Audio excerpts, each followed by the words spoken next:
Let's look at question number 8 of RACE-0 of the Secureum Bootcamp. We once again have a little contract snippet and we are to look for security concerns.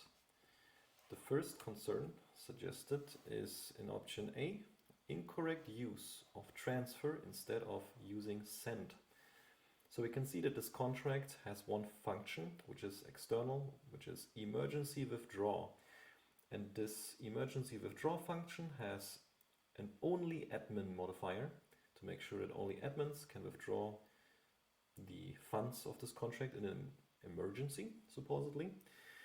We can see that it uses transfer to transfer all of this addresses balance, so the entire ether balance that this contract owns. It is being transferred using transfer to the message sender, so to the caller of the emergency withdraw function. And it says here that the fact that it's using transfer instead of send is a security concern. And as we already discussed, that's not really the case. The only difference between transfer and send is basically that transfer reverts if something goes wrong during the transfer, and send returns false, a boolean false, if something went wrong during the transfer. So either way, it's the same. If we really want to make it better, if we really want to make this code follow the best practice for transfers, we would have to use .call to send it. So we would do .call, and then we would specify the value,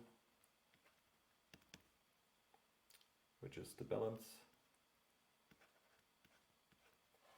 And that would be the best practice. So if option A would say it should use the low-level call instead of transfer, then that would be correct, but otherwise it's not. So the reason why we're not using transfer and send, or why that is a best practice, is why using transfer and send is a bad practice, is that transfer and send have a hard-coded amount of gas that they give to the callee when it receives the value. And hard-coding gas during a call is a bad practice. And that is because over time there are changes to the cost calculation of operations on Ethereum. So it might be that the same opcode today costs one amount, and in some years it costs a different amount.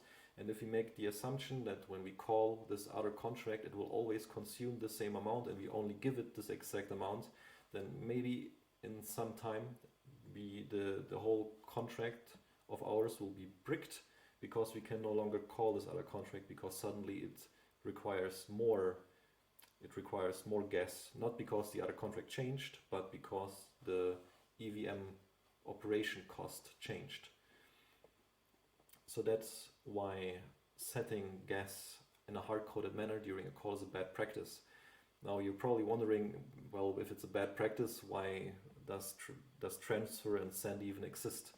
And the reason was that transfer and send were introduced as a measure against reentrancy attacks.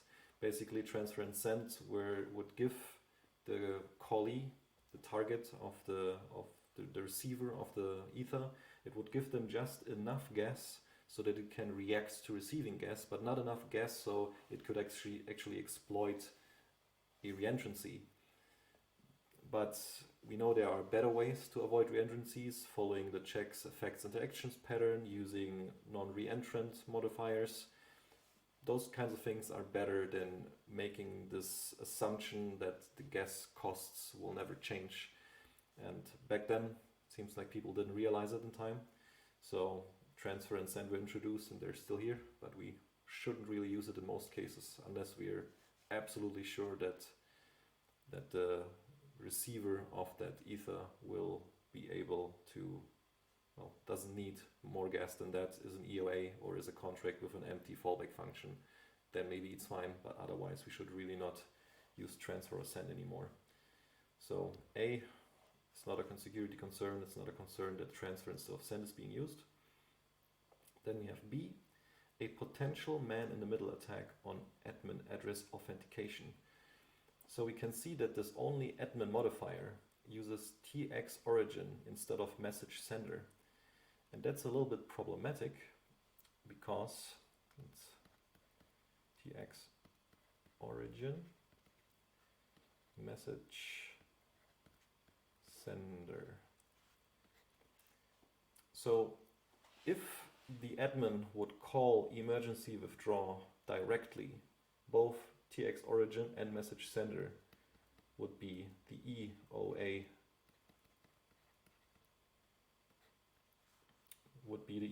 of this emergency withdraw function. So that would be fine. So if the admin stored in admin is an EOA, then both tx.origin and the message sender would be that EOA, no problem.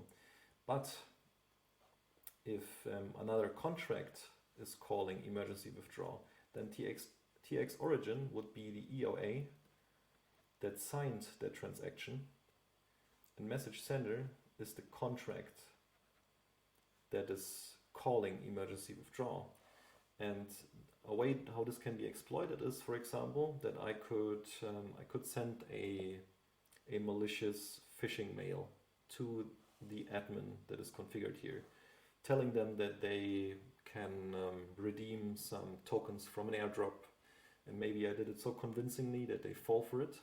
And then to claim those airdropped tokens, they interact with my malicious contract, but they don't know it's malicious, and they sign a transaction that triggers my contract. So now EOA is the transaction origin is the EOA of the administrator, and the message sender sending or calling the emergency withdrawal is my malicious contract. So now basically I can withdraw all of this contract's funds thanks to the fact that the admin signed a transaction calling my malicious contract. And that's bad. So generally using tx.origin for authentication is discouraged unless you really know what you're doing and you really have a good reason to use it. It's better to not use that. C. Assumption on contract balance might cause a revert. So the contract balance is really only accessed here, address this dot balance, and there isn't really any assumption here. So one discussion we had after this quiz was finished was that someone thought that a transfer with an amount of 0 would fail, but I don't think it does. So in that case we would have an assumption that the balance of the contract is larger than 0. But even then it wouldn't really be a security concern, because I mean, what's the concern with a contract that doesn't have any funds? It's not really a concern. So either way, C isn't really a security concern, and there also isn't really any assumption on the contract balance here. Then we have option D, which is missing event for critical emergency withdraw function. And there is indeed no events here that are being emitted. And that is indeed a security concern, because we want people to be able to monitor the contract for changes, especially if they are administrative changes, especially if funds are being moved, if ownership of the contract is being moved. In these cases, there should definitely be an event emitted where others can follow along these changes.